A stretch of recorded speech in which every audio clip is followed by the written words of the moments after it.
नमस्ते दोस्तों, welcome to exam on. और आज हम लोग 20 अक्टूबर से रिलेटेड इम्पॉर्टेंट करंट अफेयर्स को यहाँ पे डिस्कस करेंगे। साथ ही इससे रिलेटेड जो भी इम्पॉर्टेंट फैक्ट्स और जीके बनते हैं उन सबको भी देखेंगे। अच्छा, ये जो करंट अफेयर्स है आप लोगों के सभी कॉम्पिटिटिव एग्जाम के लिए ये मोस्ट इम्पॉर्टेंट है, इसलिए वीडियो को ध्यान से ज़रूर देखिएगा। फर्स्ट क्वेश्चन है आप लोगों के सामने और इसमें बात की जा रही है एक अवार्ड के बारे में। क्वेश्चन है, किसे wild life photographer of the year award मिला है। देखिए, आप लोगों के सामने जो ऑप्शंस हैं तीनों ही को कोई ना कोई अवार्ड अभी हाल ही में दिया गया है, इसलिए मैंने इन सभी ऑप्शंस को यहाँ पे रखा है। बाकी बात करें इस wild life photographer year of the award के बारे में, तो ये अवार्ड जो है अभी हाल ही में दिया गया है ऐश्वर्या श्रीधर को। और ये कौन है, तो ये भारत में मुंबई से बिलोंग करती हैं और ये एक 23 वर्षीय युवती है और ये अवार्ड जीतने वाली ये पहली भारतीय महिला भी बन गई है। और उनकी एक छवि है लाइट्स ऑफ पैशन शीर्षक वाली, उसके लिए उन्हें ये photographer of the year award मिला है। बाकी बात करें इन दोनों ऑप्शंस की, इकबाल सिंह इन्हें कोविड क्रूसेडर अवार्ड अभी हाल ही में दिया गया, जबकि शाई एवरा इन्हें शस्त्र रामानुजन पुरस्कार अभी हाल ही में दिया गया है। तो इन तीनों ही अवार्ड के बारे में आप लोग याद रखिएगा, इन तीनों से रिलेटेड पर्सनालिटी है। आगे देखते हैं। नेक्स्ट यहाँ पे हम लोग बात करेंगे एक इम्पॉर्टेंट अपॉइंटमेंट के बारे में। क्वेश्चन है, न्यूजीलैंड की प्रधानमंत्री के रूप में अभी किसे पुनः नियुक्त किया गया है। देखिए, वो पर्सन है जेसिंडा अर्डन और लगातार वे दूसरी बार 3 साल के कार्यकाल के लिए न्यूजीलैंड की प्रधानमंत्री फिर से चुनी गई हैं। और जैसा कि अभी वहाँ आम चुनाव हो रहे थे और उनकी पार्टी ने लगभग 49.2% वोट हासिल किया और इसी के अनुसार जेसिंडा अर्डन को फिर से न्यूजीलैंड का प्रधानमंत्री बनाया गया और वे न्यूजीलैंड की 40वीं प्रधानमंत्री अब बन गई है। एक बात याद रखिएगा, जेसिंडा अर्डन इन्होंने कोविड-19 को काफ़ी अच्छे से अपने देश में हैंडल किया है, टैकल किया है। तो इसी को देखते हुए ब्रिटिश पत्रिका टॉप थिंकर में इनको सेकेंड रैंक पर रखा गया है, जबकि भारत की जो केरल की हेल्थ मिनिस्टर हैं के शैलजा, उनको उस पत्रिका ने फर्स्ट स्थान पर रखा था। तो ये भी आप लोग याद रखिएगा।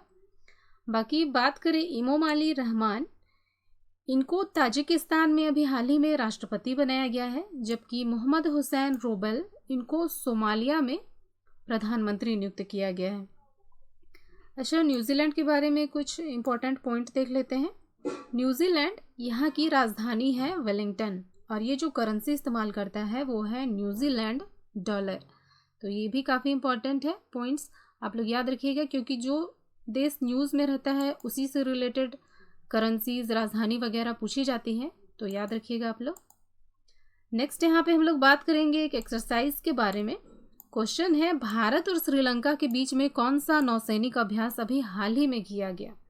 देखिए, अभी जो भारत और श्रीलंका के बीच में नौसैनिक अभ्यास हुआ है वो है स्लिनेक्स। नाम से ही पता चलता है, SL से श्रीलंका, IN से इंडिया और EX से एक्सरसाइज। तो ये अभी हुआ है भारत और श्रीलंका के बीच में और ये 3 दिवसीय नौसैनिक अभ्यास था जो कि सालाना हर साल होता है भारत और श्रीलंका के बीच में। और ये जो स्लिनेक्स अभ्यास है इसको कहाँ किया गया, तो इसको श्रीलंका के त्रिनकोमाली वहाँ पे इसको आयोजित किया गया था। बाकी ये जो अभ्यास वगैरह होते हैं इनसे सैनिक जो है एक दूसरे देश के सैनिक से बहुत कुछ स्किल्स जो है वो सीखते हैं, एक दूसरे की टेक्नोलॉजीज़ वगैरह के बारे में भी बहुत कुछ सीखते हैं, नॉलेज गेन करते हैं। इसलिए इस तरह की नौसैनिक अभ्यास आप लोगों को देखने को मिलेगा, टाइम टू टाइम होती रहती है कोई ना कोई देश के साथ। तो इसके बारे में आप लोग याद रखेंगे। बाकी बात करें इन दोनों ऑप्शंस की, बोंगो सागर ये इंडिया और बांग्लादेश के बीच हुआ था बंगाल की खाड़ी में, और एक जीमेक्स अभ्यास हुआ था इंडिया और जापान के बीच में। तो तीनों ही एक्सरसाइज काफ़ी इंपॉर्टेंट है, आप लोग याद रखेंगे। नेक्स्ट यहाँ पे हम लोग बात करेंगे एक इम्पॉर्टेंट अपॉइंटमेंट के बारे में। क्वेश्चन है, DDCA के अध्यक्ष के रूप में अभी हाल ही में किन्हें नियुक्त किया गया। देखिए, DDCA यानी कि दिल्ली जिला क्रिकेट संघ, और इसके अध्यक्ष बनाए गए हैं अभी रोहन जेटली। ये कौन है, तो आप लोगों को याद होगा हमारे जो पूर्व वित्त मंत्री रहे थे अरुण जेटली, ये उनके पुत्र हैं और ये एक पेशे से वकील हैं और इनको लगभग 30 जून 2021 तक के लिए डीडीसीए के अध्यक्ष के पद पर रखा गया है। बाकी बात करें इन दोनों ऑप्शंस की, गुरदीप सिंह, इन्हें एनटीपीसी यानी कि नेशनल थर्मल पावर कॉरपोरेशन, इसका अध्यक्ष बनाया गया है, जबकि प्रमोद चंद्र मोदी, इनको सीबीडीटी का चेयरमैन बनाया गया है। तो तीनों ही पर्सनालिटी के बारे में आप लोग याद रखिएगा। नेक्स्ट यहाँ पे हम लोग बात करेंगे एक अवार्ड के बारे में। क्वेश्चन है ET prime women leadership award 2020 से अभी हाल ही में किन्हें सम्मानित किया गया। तो देखिए, ET prime women leadership award, इससे सम्मानित किया गया है गीता मंजुनाथ को।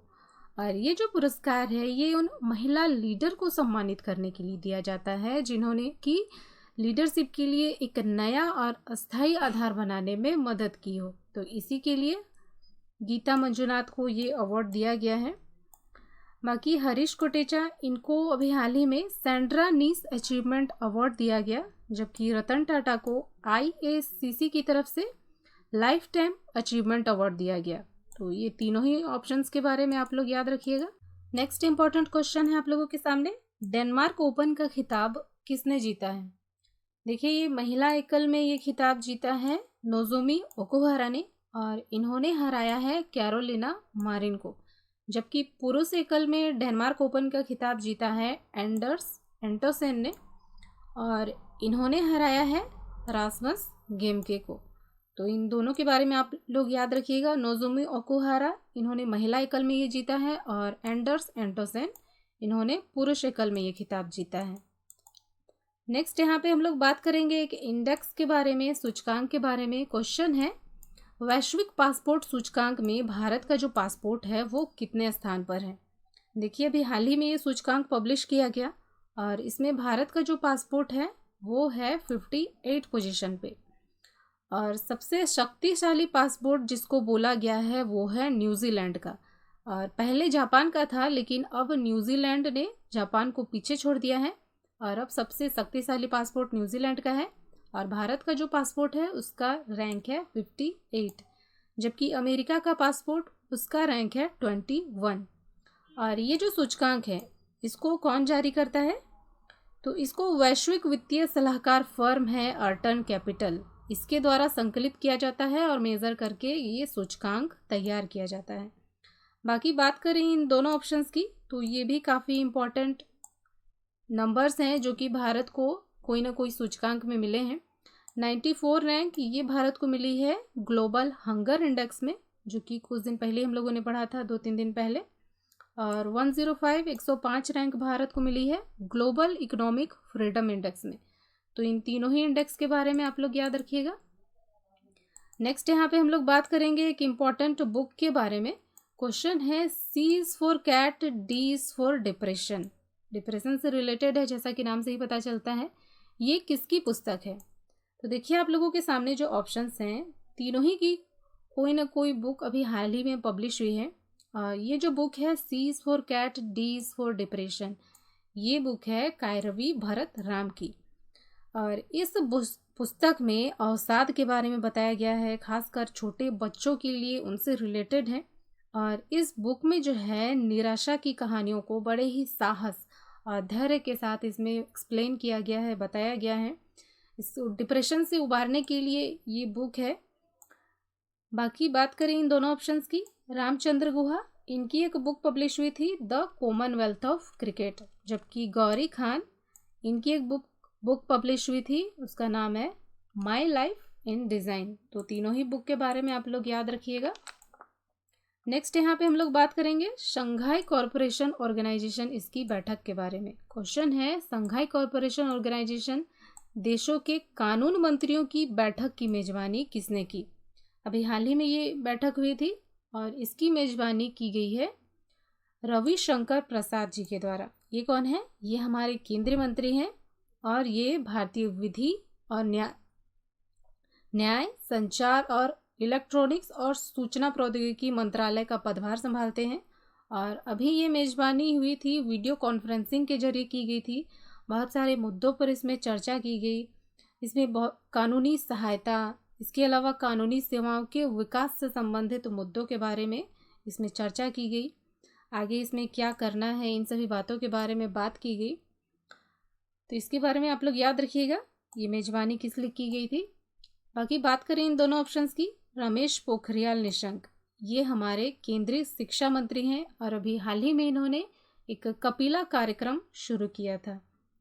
नेक्स्ट है नरेंद्र सिंह तोमर, ये हमारे कृषि मंत्री हैं और साथ में उपभोक्ता मामले, खाद्य और सार्वजनिक वितरण, इसके भी ये मंत्री हैं। कृषि मंत्रालय का इन्हें अभी अतिरिक्त प्रभार दिया गया था। क्यों दिया गया था? तो कृषि मंत्री जो थी उन्होंने अभी हाल ही में इस्तीफा दे दिया था कृषि बिल के कारण, तो इसी कारण नरेंद्र सिंह तोमर को कृषि मंत्रालय का भी अतिरिक्त प्रभार दिया गया।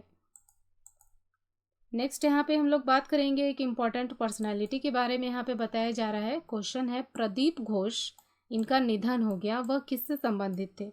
तो देखिए, वे थे एक वोकल आर्टिस्ट, प्रोफेसर नहीं होगा, वे थे एक वोकल आर्टिस्ट जो कि बंगाल से बिलोंग करते हैं और ये एक प्रसिद्ध रंगकर्मी और मुखर कलाकार थे जिनका कि अभी हाल ही में निधन हो गया।